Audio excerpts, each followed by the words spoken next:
Bien. Installe-toi confortablement dans la position assise. Soit tu es assis sur une chaise, soit tu es assis sur un zafou, un coussin. Comme d'habitude, ce qui est important, c'est que le dos soit bien droit, la poitrine bien ouverte. Donc, on met Jalandhara Bandha en place. Poitrine ouverte. On resserre les omoplates à l'arrière. On relâche les épaules. Le menton un petit peu dirigé vers la poitrine. Et tes yeux sont fermés.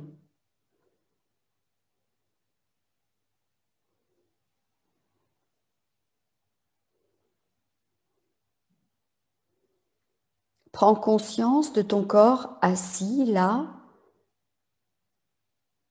dans la pièce où tu es.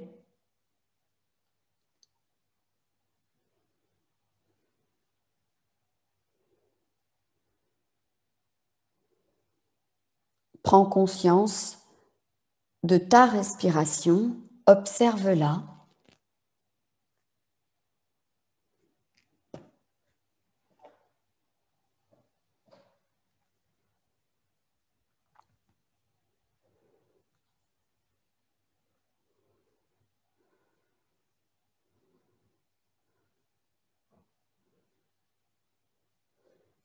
Prends la résolution de rester immobile. Il faut que tu sois confortable. Sthira Sukha Asanam. La posture est à la fois ferme et confortable. Réajuste ta position si besoin, car ensuite, essaie de rester immobile.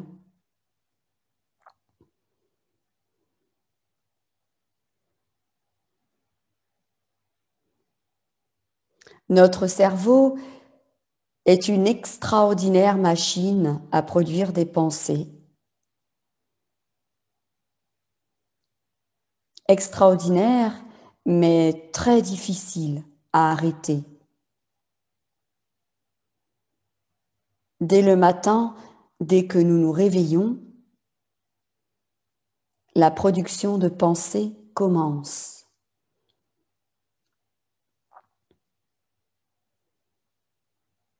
Dès le matin, se réveiller, c'est commencer à penser.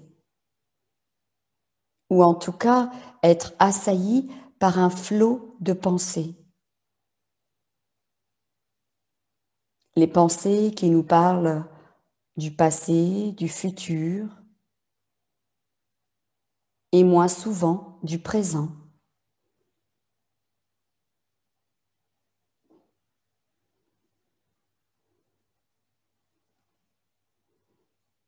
Alors, avec le temps, avec la méditation, le yoga, l'entraînement, eh bien, on va s'exercer à trier les pensées, les organiser, essayer de choisir les bonnes pensées sur lesquelles se focaliser, lesquelles sont bonnes pour moi,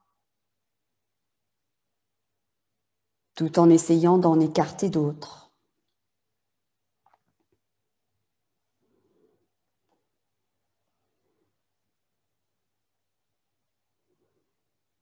Bien évidemment, sans entraînement, il est difficile de demander sur commande comme une sorte de silence intérieur, comme une absence de pensée.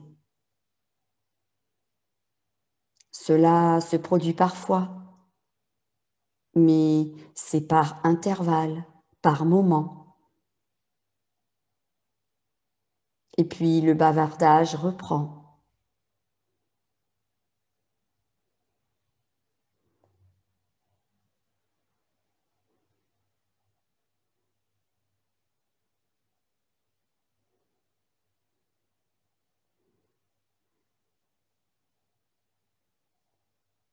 Le flot des pensées, en yoga, on dit que c'est comme une troupe de singes qui s'agitent et qui piaillent sans cesse, sautant d'une branche à une autre, toujours en mouvement. Le flot des pensées, c'est beaucoup de tumulte, risque de confusion.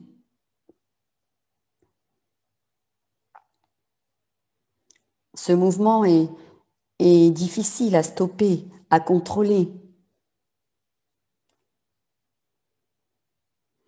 Mais lorsque l'on comprend que l'on peut déjà commencer par observer le flot des pensées, activer Drashta, l'observateur neutre, lorsque l'on se voit en train de penser,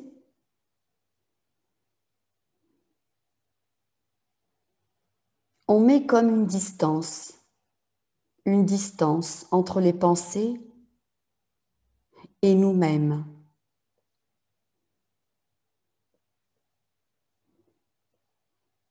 Et on comprend que toutes ces pensées ne sont pas entièrement nous-mêmes.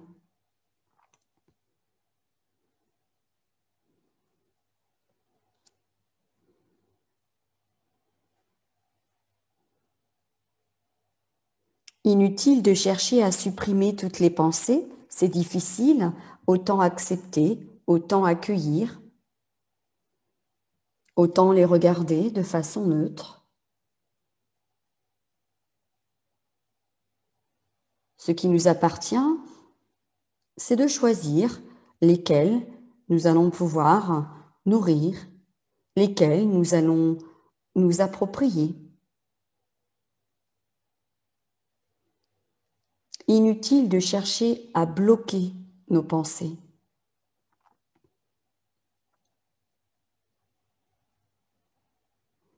Alors, on se cale,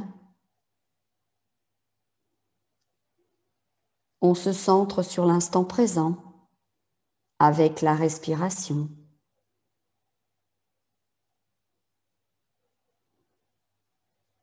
L'écoute de son corps qui permet une meilleure attitude pour observer le mouvement des pensées.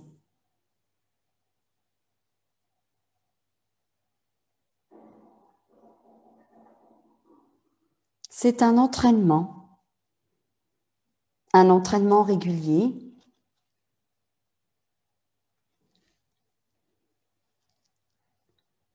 Parfois, on va aller nourrir des pensées qui finalement ne vont pas nous apporter des choses finalement aussi intéressantes que cela. On s'est laissé embarquer par notre mental qui nous fait des tas de propositions.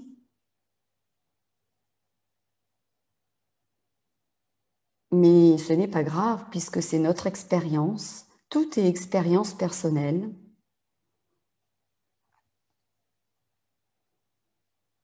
Et c'est ça qui est intéressant aussi. Expérimenter personnellement, c'est accéder à sa propre connaissance.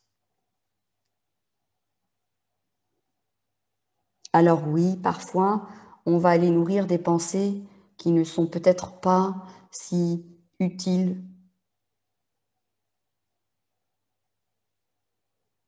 Mais ce n'est pas grave. On expérimente.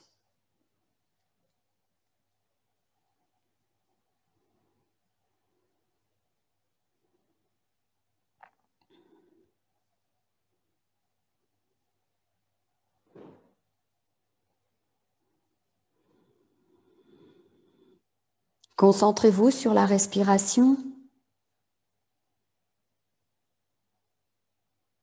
Observez votre respiration.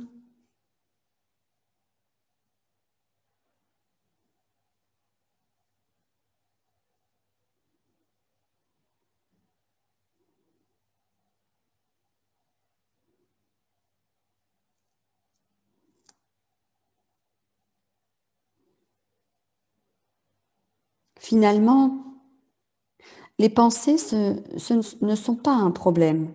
Le problème, c'est juste de ne pas être conscient de la dispersion, de l'agitation mentale, de la confusion entre les pensées et la réalité. Le problème, ce n'est pas tant le contenu ou le mouvement des pensées que le rapport que nous avons avec elles. Donc, il ne faut pas vouloir les empêcher, ne pas chercher à les chasser, ces pensées. Mais essayez aussi de ne pas les suivre systématiquement, de ne pas leur obéir à toutes, ne pas se résigner à les subir, accueillir les pensées qui arrivent et les observer avec drashta.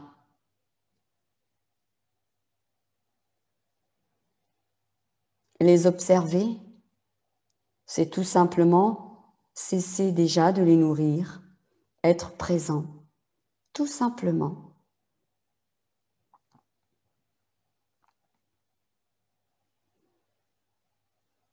Et avec le temps, peu à peu, avec l'entraînement, on voit de mieux en mieux nos pensées, qui sont juste des pensées. On les identifie mieux comme des phénomènes mentaux en transition et non pas comme des certitudes. On s'entraîne à regarder, à voir les pensées apparaître et souvent, si on ne les suit pas, on les voit se dissoudre. Puis elles reviennent, puis elles repartent.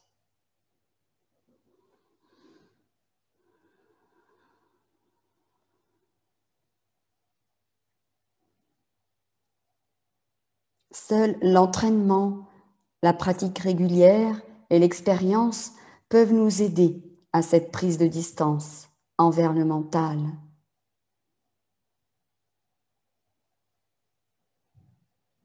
Avoir cette attitude de laisser nos pensées se dissoudre d'elles-mêmes.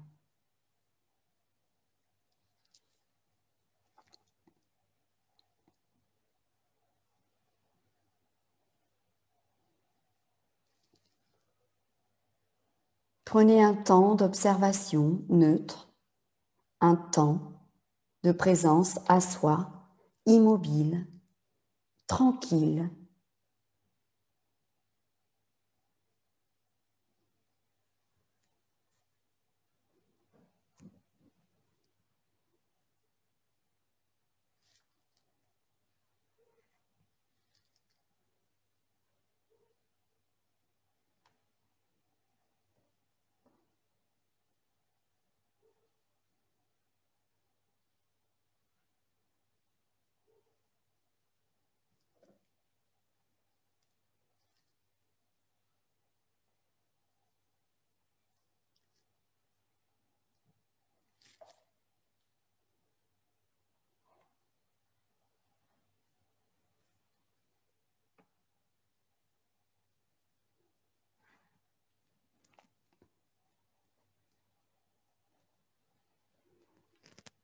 Si ton mental est agité, concentre-toi sur ta respiration.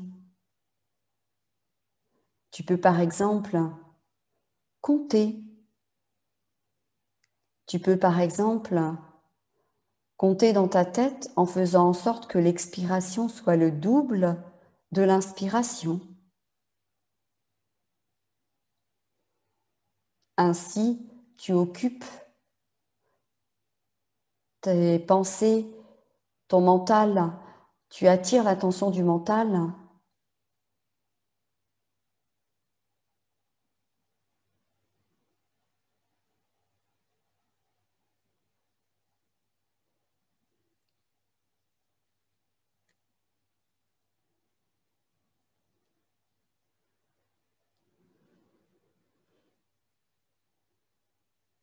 Tout l'intérêt est d'aller jouer avec ton pensée de base, manas, de l'occuper, le diriger, l'orienter, pour qu'il lâche de temps en temps.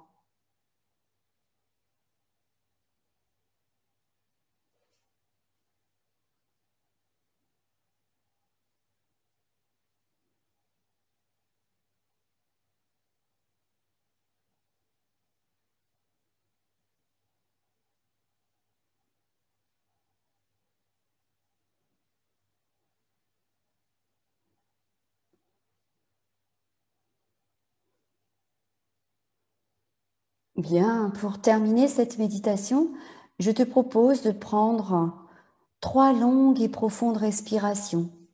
Tu allonges l'inspire, tu allonges l'expire.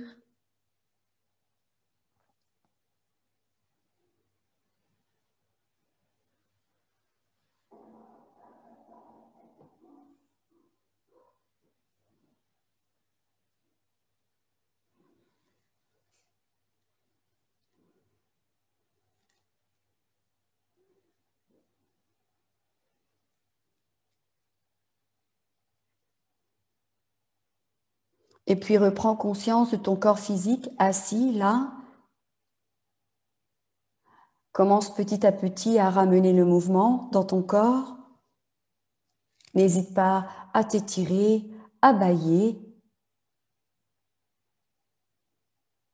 Et lorsque tu te sentiras prêt, tu pourras venir tranquillement sur le tapis pour venir pratiquer debout.